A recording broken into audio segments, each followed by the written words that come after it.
So let's cover the New York Post right now. Take a look at it.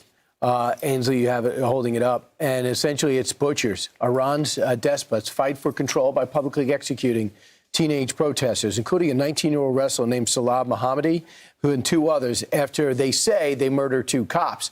Most people say they had nothing to do with it. They were tortured, and then they were killed. They were hung. So this is outrage, not only the Western world, I imagine most of the Gulf states, but also the sports world. Yeah, this is what the Iran youth world champion wrestler, this is what the organization is saying. This is only a glimpse of the regime's brutality, a regime that kills its own people and now publicly executes a teenage athlete. For nearly 50 years, some politicians have tried to moderate this regime. They still don't understand it. We do. We have lived under it. We carry its scars. Iranian sports is no longer in the hands of athletes. It's controlled by the Revolutionary Guard. The same forces that suppress women, intimidate athletes abroad, and threaten their families. Others are still at risk, and there is still time to save them. The world must act now. Salah's only crime was protest. He went to the streets for freedom, for a future where protest is not a crime, where executions do not exist, and where people are held by hostage of their own. Look how young those three guys are. One of them is the wrestler, the famous wrestler, and we ask, why did they pick him? You know, there were thousands and thousands of people out on the street that were protesting. And the reason is he's a public figure. He's an athlete. He's very well known.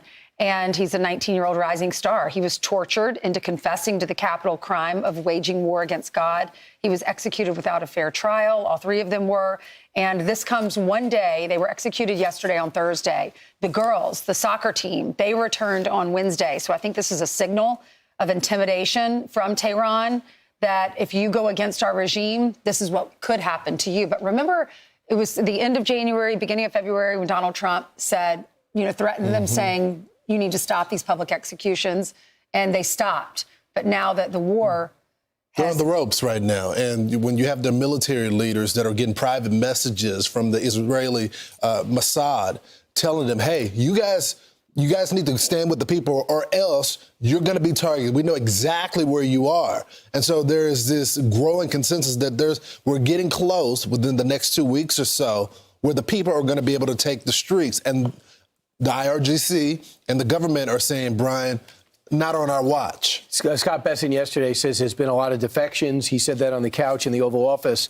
Tyler Clary, a U.S. gold medal winning wrestler, said about this in London. He said he won in the London Games.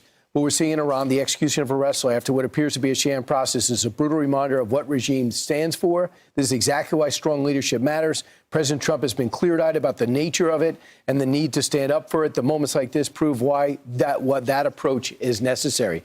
They've killed we've heard between 7,000 and 40,000 of their people in cold blood.